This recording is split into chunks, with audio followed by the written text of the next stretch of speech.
I'm going to show you how to make some Danish pastries. But first, there's a few things you'll need. You'll need some dough sheets. You could buy these right at Walmart or anywhere. Some egg wash. You just crack some eggs, mix them together. A brush. A pastry wheel or a pizza cutter will do just fine. Some cinnamon and sugar mixed together. And any kind of fruity filling.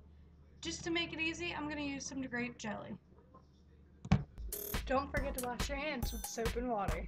After you wash your hands, preheat the oven to about 350. Now what you're going to do is pop your can open, take the dough out, find where the seam is, and just roll it on out. It's okay if there's holes in it. You'll cover them right up.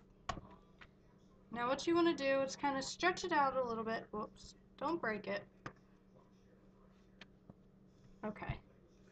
Now, you take your egg wash and you brush about halfway up.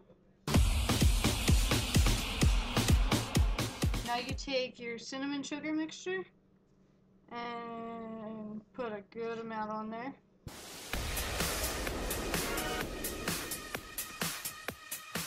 I'll clean my hands a little bit. Now you take the other half that you didn't do and fold it over. Press it down a little bit so it seals. Make sure you seal the bottom pretty good. Now get your pastry wheel, trim off the nasty edges. Try to make it a little rectangle if you may. Now what you're going to do is go all the way up and just make a strip. Now you're going to do that for the whole thing. That one's a little big, that's okay.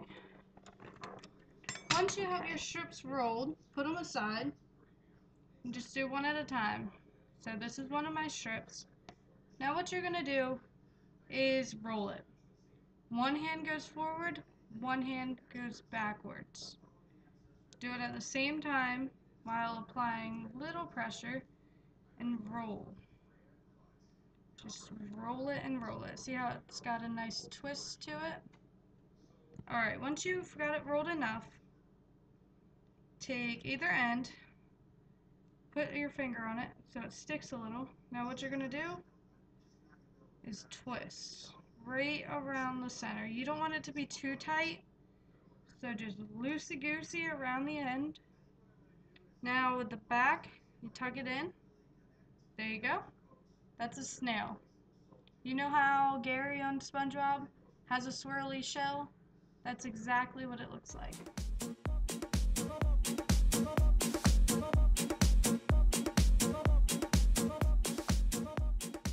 Now I'm going to show you the figure eights. Alright, take your strip, doing the same thing as before. You roll it, twist it, whatever you want to call it, to a nice roll. Now this one's a little more difficult. Take one end at a time. I'm taking this one. Roll it one way, about halfway. Then you want to take the other end and roll it the opposite way.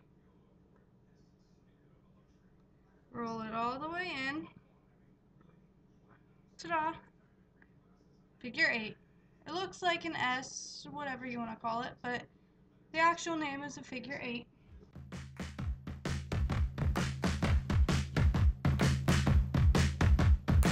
All right. Yeah.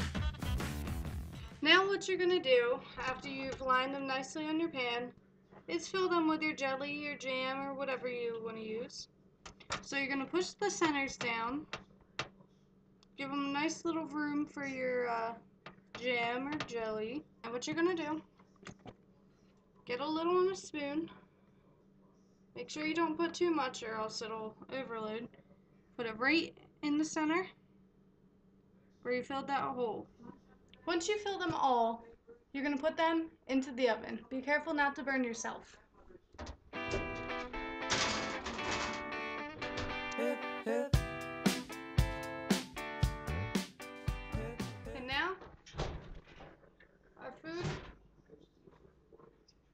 is done. Look at this deliciousness.